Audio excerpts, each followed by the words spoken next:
بسم اللہ الرحمن الرحیم۔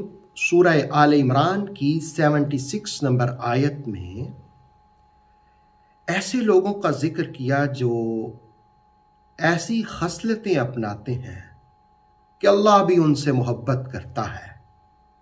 وہ کون سی عمدہ خصلت ہے، عادت ہے، جس کو سورہ آل عمران کی 76 نمبر آیت میں بیان کیا گیا؟ آئیے دیکھتے ہیں۔ بلا، ہاں، من اوفا، جس نے پورا کیا، بعہدہ، اس کا وعدہ، اس کا عہد، پرومس۔ بلا من اوفا بعہدہ، ہاں، جس نے اس کا وعدہ پورا کیا۔ یس، he who fulfills his promise۔ واتقوا، اور تقوی اختیار کیا اور ڈرنے لگ گیا، پرہیزگاری اختیار کی۔ And adopt God fearingness will indeed face no accountability۔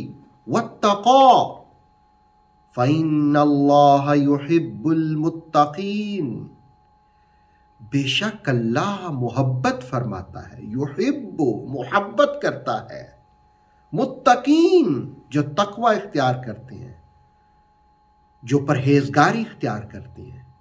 فَإِنَّ اللَّهَ يُحِبُّ الْمُتَّقِينَ، so Allah surely loves the pious۔ متقین سے اللہ محبت کرتا ہے۔ اس سے پہلی آیت میں امانت کا ذکر ہوا، یہاں وعدے کی پاسداری کا ذکر ہوا۔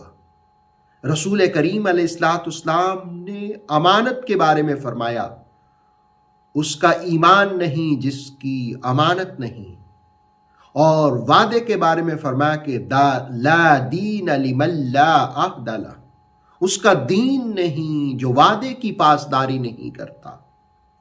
گویا امانت اور وعدے کی پاسداری یہ تقوی کے تقاضے ہیں۔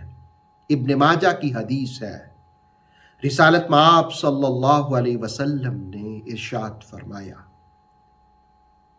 اللہ رب العالمین ہلاک کرنا چاہے تو اس سے حیا چھین لیتا ہے، اور جب حیا چھین لے تو اسے نفرت اور ناپسندیدگی ملتی ہے، اور اسی مرحلے پر امانت بھی چھین لی جاتی ہے، اور خیانت اسے گھیر لے۔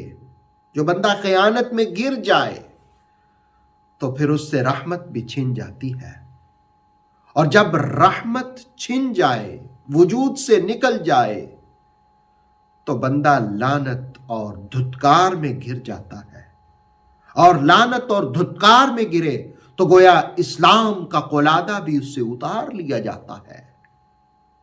گویا امانت کی پاسداری تو وہ کرتا ہے جس کی آنکھ میں حیا ہوتا ہے۔ مجھے ایک دوست کی بات بڑی بھلی لگی۔ وہ کسی کی تعریف کرتے ہوئے کہنے لگا کہ یار وہ جتنے بھی نوجوان ہیں نا، ان کی آنکھ میں حیا ہے۔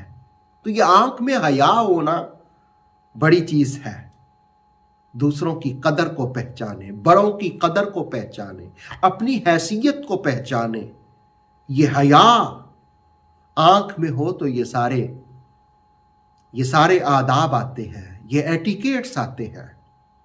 ابن عباس رضی اللہ تعالیٰ عنہما کا تفسیر تبصرہ کے حوالے سے وہ معروف قول ہے کہ اندھے آدمی سے جس کی آنکھ نہیں ہے، نابینا ہے، اس سے کسی حاجت کا سوال نہ کرو، اس لیے کہ آنکھ میں حیا ہوتی ہے اور وہ بیچارہ بینائی سے محروم ہے۔ اسی لیے فرمایا کہ اگر اپنے بھائی سے کوئی چیز طلب کرو تو چہرہ اور آنکھ اس کی طرف پھیرو، تاکہ اس کو دیکھو، اس کا چہرہ دیکھو، اس کو آنکھ میں حیا محسوس ہو اور وہ تمہاری بات مان لے۔ تو گویا انسان کی عظمت یہ ہے کہ اس کی آنکھ میں حیا ہو، اور آنکھ میں حیا ہو تو امانتوں کی پاسداری ہوتی ہے، وعدوں کو وفا کیا جاتا ہے، اور دوسروں کی ضرورتوں کی تکمیل ہوتی ہے۔ اللہ رب العالمین کی بارگاہ میں التجا ہے کہ اللہ تعالیٰ امانتوں کی پاسداری بھی نصیب فرمائے، وعدوں کا وفا بھی نصیب فرمائے، اور آنکھوں میں حیا دے کر تقوی کی دولت نصیب فرمائے۔ فَإِنَّ اللَّهَ يُحِبُّ الْمُتَّقِينَ، اس لیے کہ تقوی والوں ہی سے رب بھی محبت فرماتا ہے۔ مولا تقوی بھی دے اور اپنی محبت بھی نصیب فرما۔ اوتھینٹک اسلامک نالج کے لیے نور وحی یوٹیوب چینل کو سبسکرائب کیجئے، بیل آئیکن کو بھی لازمی پریس کریں۔ نور وحی کے فیس بک پیج، ٹک ٹاک اور انسٹاگرام کو بھی فالو اور لائک کیجئے تاکہ ہماری ہر نئی آنے والی ویڈیو آپ تک بر وقت پہنچ سکے۔